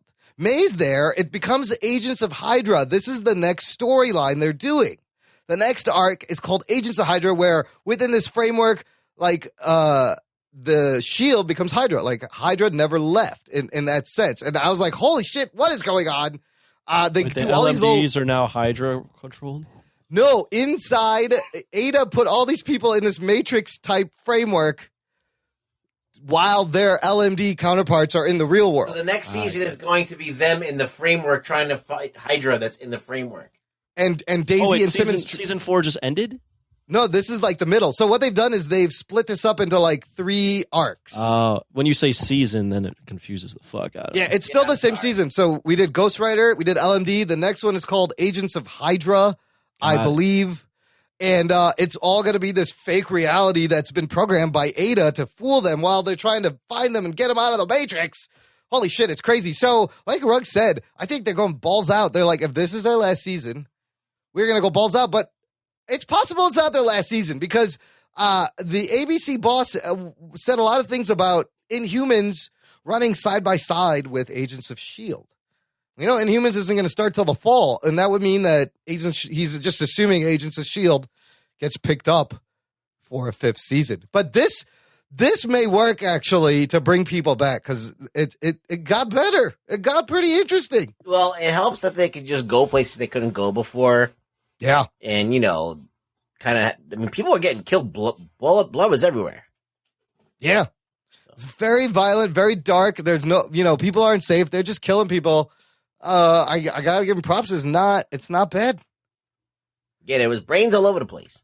I've just been looking at pictures of Chloe Benet in a bikini. Fabbening pictures? No. But it's weird though. If you look up Chloe Simmons or Chloe Benet, sorry, not Chloe Simmons, Chloe Benet in a bikini, a lot of like Ivanka Trump pictures pop up. It's weird. Whoa, weird. In a bikini too. Looking strange. So Anthony, the last shot. Imagine That's my this. contribution. Yeah, the last shot of the episode was the Triskelion. Okay. You see May, they pull back, but instead of the S.H.I.E.L.D. logo, it's the fucking Hydra logo on the building. What? Yeah, this is in the framework, in the reality that they are in. So, this is gonna, it really does open them up to do a lot of crazy things, go places, do things they wouldn't be able to do inside reality. I'd have to watch this because it's somewhat confusing hearing you guys talk about it. I would just watch, just start at episode 9. No, I would probably start from the beginning. Oh, start with the Ghost Rider. Yeah. The second half makes the Ghost Rider seem a little lackluster because the LMD shit was fucking great. Good stuff. All right. Let's see let's see how they finish the season and if it gives them another season. If it saves the show, it'll be very interesting. There's really no straight up bikini shots, Anthony. No? There's some stuff. There's some not like a stuff straight up floating bikini. It's like it's always obscured in some way. You got to check her Instagram. There's one where she's got her boyfriend took a picture of just her sticking her ass out, which is quite fantastic. Yikes. Geek boner. Yeah. Oh, okay. I see that one. Yeah. Her boyfriend's what's that dude? He's the coward from Walking Dead. Oh, he was Spencer. That's right. Spencer, yeah. I like Spencer. Speaking of The Walking Dead, let's move on to The Walking Dead. And of course, let me give you this. Prepare to be spoiled! Yeah, a couple episodes ago, we had talked about the first episode of the second half of season 7, which is episode 9. We're going to catch up on episodes 10 and 11. Let's start with 10, the one that's called New Best Friends, where we meet a weird group of performance artists. Is that what they are? I don't know what they are. They talk weird. They dress in black. People were calling them the Scavengers. You know what they were like? Yeah. They reminded me of the second Planet of the Apes film in the 60s. Yes. When it just gets fucking wacky and you meet these fucking people that worship a bomb. Absolutely, like post-apocalyptic weird cult. It was very 60s Planet of the Apes. I gotta agree. That's an astute acknowledgement. Although I thought it was a good episode because again, it progressed the story. It featured everyone, the main group, and I rather enjoyed like the junkyard set and the trash monster was fucking awesome. That was a great design on that fucking walker at the bottom of the trash pit. And I think the dialogue was better because I remember you saying how bad Daryl's lines were in that first episode. A lot of that dialogue in that first episode was sketch. It's a little sketch. Well, they didn't have. I mean, they created this cult of people that are fucking weird as hell, so the dialogue didn't really matter. They're like, "Oh, go to the up." Up. Yeah, they all talked weird. You must come now. The show that episode for me felt like the show was taking a turn from being like this hyper realistic world to like, all right, we're just gonna have a little fun and like it was campy and make this more comic booky. Yeah, it was campy for sure. It was definitely a little campy. Probably like the worst green screen background shot I've seen on the show ever in the history of the show. Why would they make that look so bad? And so somebody else pointed out that you could see a plane flying in the background. Like I don't know if it was an error, but there's a fucking plane way in the background. Nice. But that's what made it feel like Planet of the Apes. The fucking laughable green screen was You think so they bad. did that on purpose? I don't know. Even the music was like synth music. They might have cheeseballed it up on purpose. They might have just like, you know what? We're going to get a little cheeseball just for something different. But there were still some stakes and stuff. You had to drop half a fucking garbage on that walker. No one thought to do that the whole time. No. I know. It was a test. At least he's got an army now that's willing to help him, but he's got to bring him guns. Right? That was the deal. Yeah. That was a weird group though. Like the way, I mean, it was a fun episode overall, but like you think about it and you're like, so wait, this group just followed these people. Why didn't they just take the stuff from the boat instead of waiting? Yeah, they were waiting for someone to get the supplies of the boat so that they could take it from them. Yeah, that's what Rick was like. That seems more difficult. Dude, these people are weirdos. They built this whole trash dump lifestyle. They're all safe there. Yeah, it seems silly. Like, what were you doing? And Rosita I remember watching this episode and Rosita being just a huge bitch. Yeah. Sasha asks her I forgot what it's been 2 weeks. But Sasha she's that line where she's like, just because we slept with the same dead guy doesn't make us friends. Oh shit. That was like 3 episodes ago. But she was even in this one they're like we got to take him back and recover first. And she's like something along the lines, no, like we got to keep going. Like what the fuck or whatever. And it's just like, why are you being such a huge bitch? Relax. Also, we find out that's what the problem. Yeah, she does. Yeah. She needs some dick. She's missing her Abraham dick. Well, Abraham and then Spencer. Wasn't Spencer giving it to her? Yeah. Oh, that's right. That's right. That's the problem. That's the problem. There's also the episode where didn't Morgan not tell Carol what happened, or Daryl lied to Carol. Was this episode? I don't remember. He didn't tell her that all those people died. They said because that would have gotten her panties in a bunch. Yeah, I hated. He didn't want to. I was like, why did you tell her all these people died? I just love that people are like Carol because she's gonna kick everyone's ass. I'm like, she's an old lady. No, but she could take it. Yeah, this would give her I don't know. Maybe her character arc has been probably one of the more frustrating things besides Rick being a pussy for half this season. Yeah. It's so back and forth. Yeah. Like, why is she the one to break down? Like, all these people have seen some horrible shit. Yet she's like the most badass one that they've built up. Why is she the one to suddenly be like, I killed one more person and my soul is gone. I am not going to heaven anymore. Where is this coming from all of a sudden? Where is that coming from?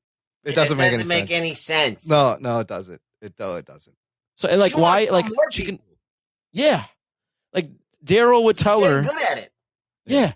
Why doesn't Daryl tell? She's a fucking badass. She can handle it. She can take it. Yes, she can. Except she's become a pussy. You become more desensitized. You don't become like more sensitive. And Morgan's the same way too. It's like Morgan. It's like a sickness spreading. Niceness. You gotta get rid of those people. At least niceness has no place in the zombie apocalypse. Yeah. At least Father Gabriel, we found out that like he wasn't a fucking coward and he was actually trying to help. And we still don't know what he did with all that stuff. Did he give it to them when he took all the food and the knives? Yeah, because that was all the stuff that they got from the boat. Oh, the boat. House. That's right. That's what they wanted. The river, the houseboat, or whatever. Yeah. But he did that in hoping that they would help him fight Negan. I think they'll help him fight Negan. I wonder if these people have even met Negan. Well, he met them, and what I got from was he met them. They ambushed him, and then he realized that these people might have some shit, so he left a clue. Because he was like, I was on watch, and then I noticed something inside the gates, and I was like, I had to go investigate, and then he was ambushed. Oh, you're talking about Gabriel? Gabriel, yeah. Yeah. Who the fuck were you talking about? No, I thought you were talking about Negan. Negan. Like, have they met Negan? No, that's the next episode. That's the one that happened this past week. This Negan's crazy. Okay, let's get to that episode. Episode 11, titled Hostile and Calamities. Now, after like 2 episodes of them kind of moving the story on, all of a sudden, put the brakes on. Let's rewind back to where Daryl escaped and show you what the fuck was going on here with the Saviors and Negan, not moving the timeline any more forward. Now, having said that, I love Eugene. I could spend a whole episode with Eugene. At least it was Eugene. He was hilarious. Did we learn anything from this episode that we didn't already know? No. In fact, I would argue, The only thing that we learned is the girl is the person who set Daryl free, supposedly. Was Cheryl. Yes. Dwight's wife, which she is missing. And that's it. That's all you learn. You don't learn anything else other than that. You learn Negan will throw you in the fucking fire pit if you fuck around instead of just burning you also your face learn off. that Dwight is questioning his loyalty a little bit. Yeah, you do learn that. The Dwight stuff, I think, for me, really. Actually, I kind of liked this episode.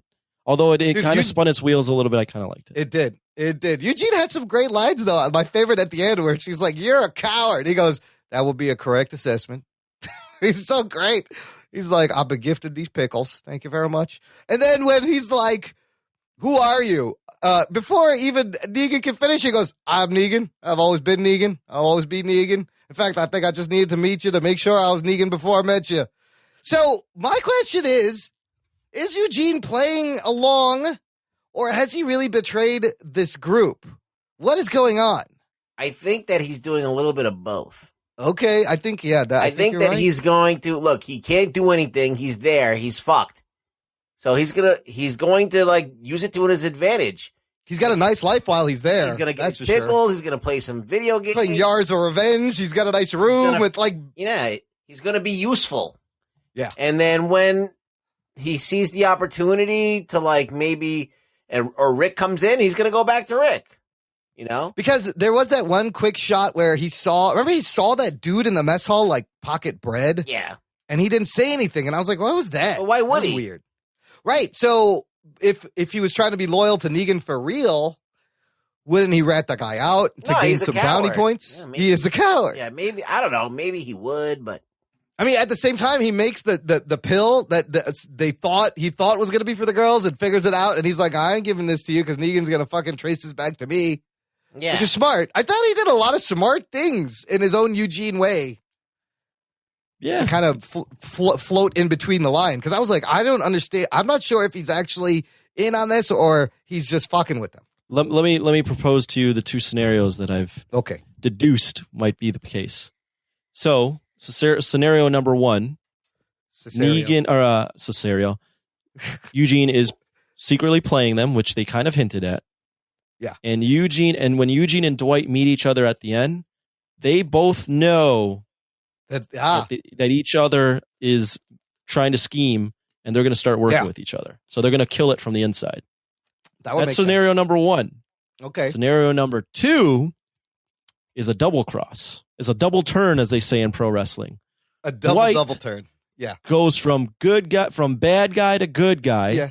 Yeah. Eugene is revealed as a terrible human that is a pussy and has found his fucking home in Negan and he's running like a king and he turns his back on the fucking Rick and his clan. Shit, both of those scenarios are so, like, they both make sense because... They both make sense.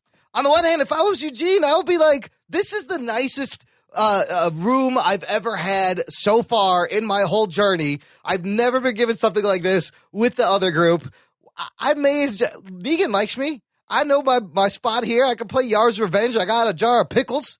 I might as well just stay here. Isn't it better in Alexandria, though? They have nice houses there and shit. That's true. Yeah, but Negan is Eugene is so much people think he's so smart that he can walk into a room and con that person out to give him all the cough drops. Like, that was hilarious. He was like, I'm taking this. I'll work for Negan. I don't know if you know me. Is he smiling because he's gaming Negan and he's going to fucking infiltrate? Or is he smiling because, holy shit, I can game everybody and live like a king here? And I love it. He loves to lie. That's his thing. Yeah, absolutely. That's his main skill is lying from the very beginning. When that he's lied to lady everybody. asked him about the genome project, he switched the subject really quick. Yeah. He doesn't know shit, and she kind of did. But that smile at the end was fantastic because it said so much. What you just said, Anthony, in that little brief smile he gave at the end. I was like, now what I'm hoping for as a Eugene fan, is for him to be scheming with Dwight. That was a nice little acknowledgement. They're like, "We are Negan," and he's like, "Yep. We are Negan," as if sarcastically. But what I think would be even cooler for the story is if Eugene is revealed as a fucking yellow bastard, and he actually does, and he does actually fucking turn on Alexandria, and Dwight turns on fucking the Saviors. That I think would cause more of a clamor. Shit, I like both of those. They're I don't know. Cool, I love the Eugene Dwight team up, but seeing Eugene go heel like that would be fucking nuts too. I love how remember he apologized to Dwight for biting him his crotch, but he was eating a pickle at the time. He's eating a pickle and he's like, "Sorry, I bit you in the dingleberries." It's great. The pickles are so funny. I was like, "What's in the jar of pickles?" You got pickles? Pickles. He loves pickles. Yeah.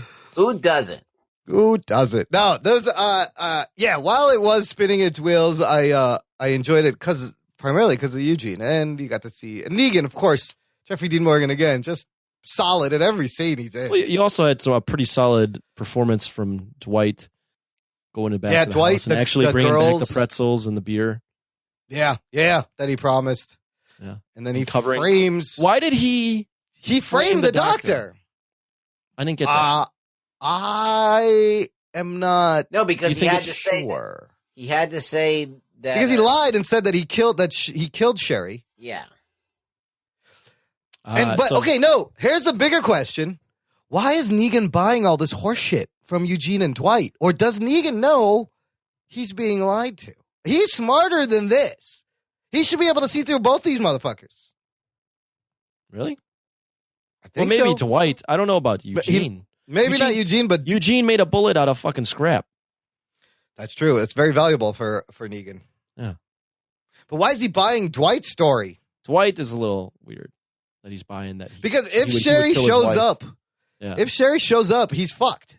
Right. You know, if Negan ever finds her. So he throws Dr. Carson under the bus into the fire. Negan likes playing with people. That's why. Yeah.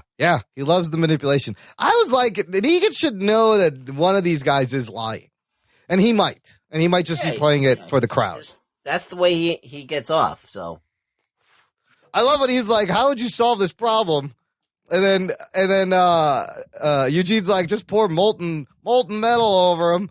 And then Negan's like, not only is that practical, that's just badass. He's like, Mr. Smarty Pants, you're going to be very valuable. There's a lot of great banter. Good dialogue. I loved it.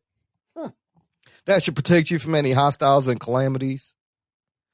All right. Any other final observations on The Walking Dead, guys? I would say it's the ending that got me hyped.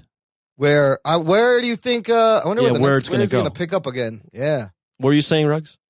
I was going to say, when's it? This is done for now, or is it coming back? No. I think we got one more next week. Okay, good. I think it's going to go until it's over. By the way, they're giving Chris Hardwick a spin-off talk show. For what? One? Well, he's finally getting kind of what he wants. They're describing this as part Comic-Con panel, part talk show, part Nerdist podcast. He's going to have a show where he can talk about pop culture in general. He has brought Talking Dead 4 million viewers. There are times when more people tune into this than the late night shows. Having The Walking Dead as a lead-in doesn't hurt, of course, but he has built this thing, and I know he wants like a full-time pop culture talk show. And they announced that they're going to spin it off. And it's just, I don't know what it's going to be called, but just expect more Chris Hardwick on the TV, people. Talking Nerd it'll be called. Talking Nerd or some shit. I mean, the podcast is just called The Nerdist. So he might have to come up with another brand thing. But it works for him because he does. You combine his Comic-Con panel shit with his interview skills on the podcast, with his love for geek culture. Boo. And his experience was singled out. And hosting at midnight comedians. All right, good stuff. I got a couple of listener feedback I want to share, and then we're going to peace out. Let's start with comments to our episode 153, which was Greg Schiegel interview. And the first one comes from Scott Weinstein, who was on the show, who hooked us up with Greg. He says, "Hey, Imran, I just finished your episode with Greg. That was fantastic. You did a great job. I really enjoyed the section when you were talking about his drawing style and his coloring technique. It's always cool to hear actual artists interviewing other artists about their work. There's a realness you can't get anywhere else. Reminds me of the old Pratt days." Awesome. Thanks, Scott. He must use artists very loosely in describing you. Fuck off. Oh, shit. Also, Leonard. Fuck off. That was great. Fuck yo. Leonard Angelo at Langelo Art on Twitter tweets, "This was a great conversation. Nice to hear an independent creator share his process." Look, I love if you're an artist and you like to hear about the creative process, this is something I love to geek out about. I love talking to artists about that. And that is a great episode for that. Check it out. Did you know that guy? Leonard Angelo? No. Nope. Cool. That is a tweet from a listener. Now we know his name, Leonard Angelo. Great, Leonard. Thanks, Leonard, for tweeting. Now we got, as promised, Jimmy Grabbin, Jimmy the Geek and his newsroom pals, feedback that he promised on Twitter, and this is great. He says, "What's up, dudes? Good Earth to you." He says, "Hey, guys, sorry I haven't been able to send feedback in a while. Us folks in Northern California were evacuated from our homes recently because of a potential dam failure. Oh, shit. We actually made NBC Nightly News, so kind of a big deal, but everything ended up being okay, and we're safely back home." Whoa. That's good. Wow. Anyways, that being said, I still been able to keep up on all your recent shows. I just wanted to point out how much I appreciate the diversity you have on the show. You do a good job mixing in news with reviews, but also the long-form interviews. One of my favorite episodes you've done was your interview with Floyd Norman. I also enjoyed your recent talk with Greg Schiegel.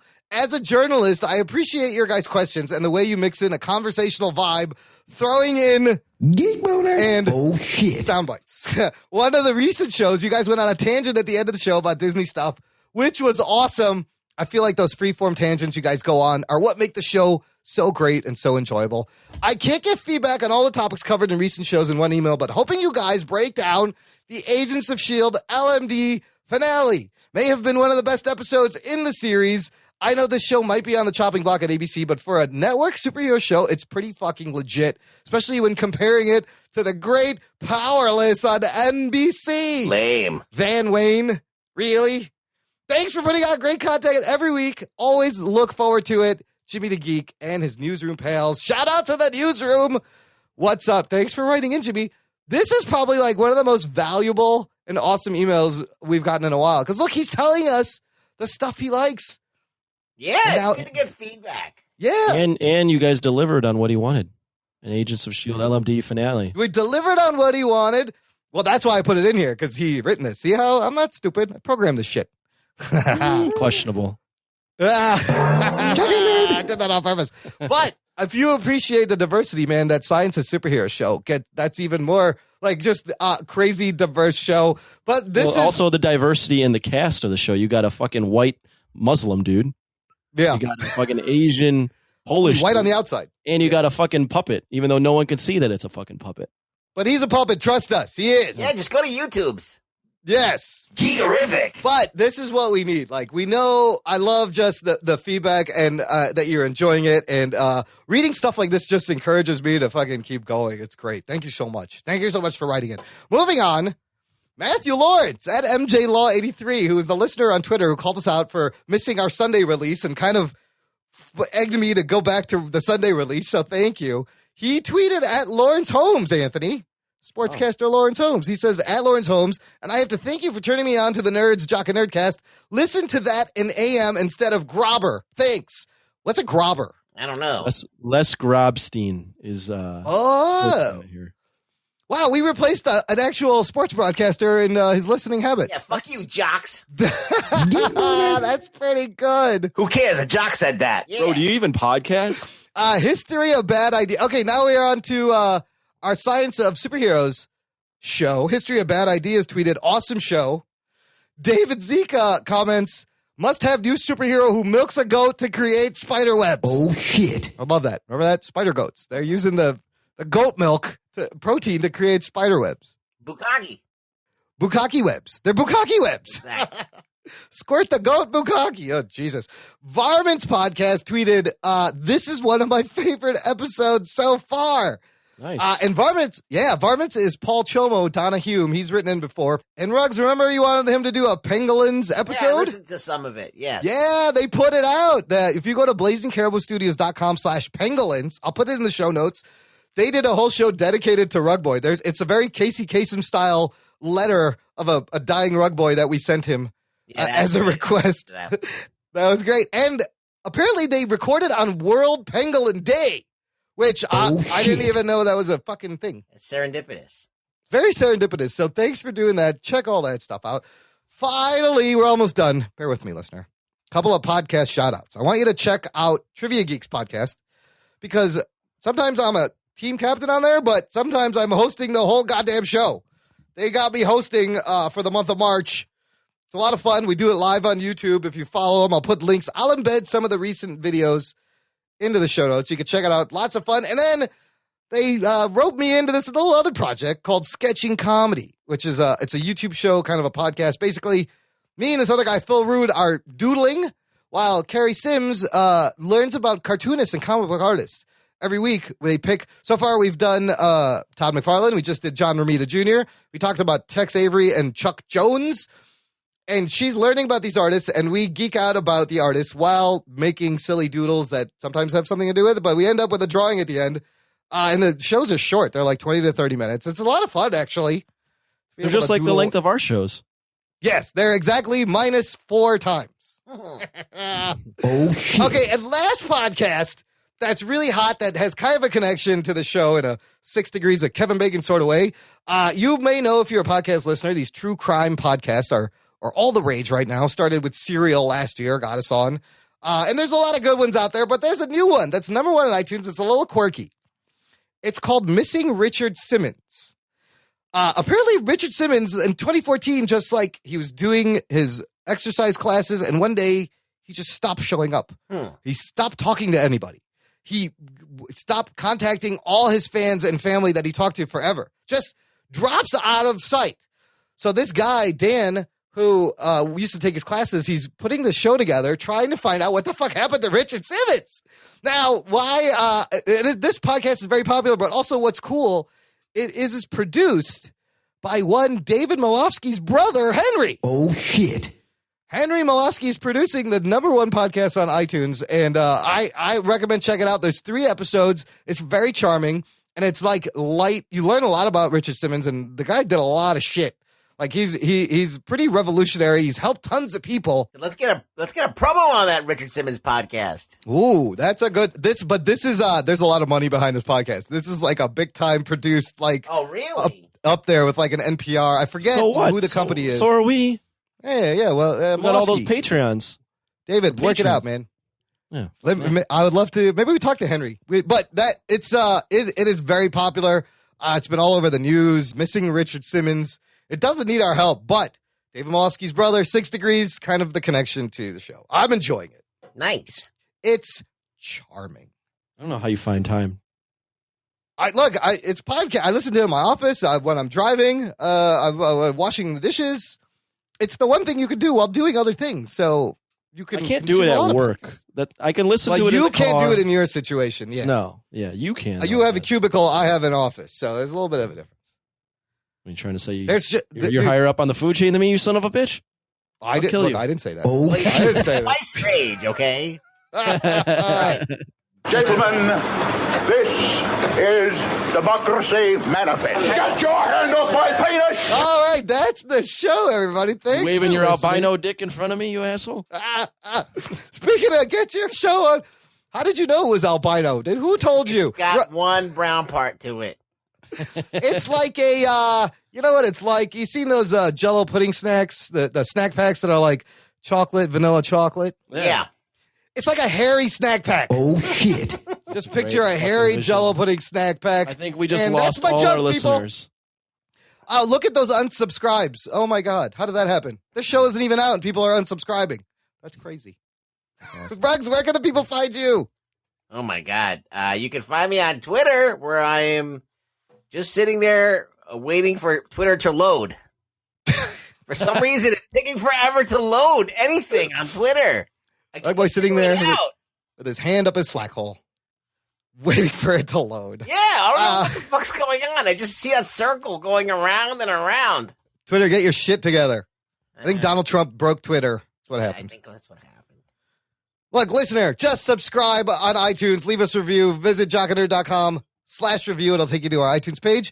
And finally, tell a friend. Spread the geekery. Spread the Jock and Nerd empire. Let's get everyone on board. But thank you for listening. Thanks for supporting the show. Thanks for writing in.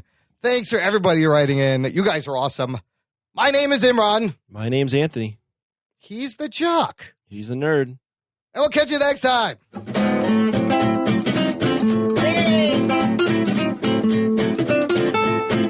Ah, yes. I see that you know your judo well.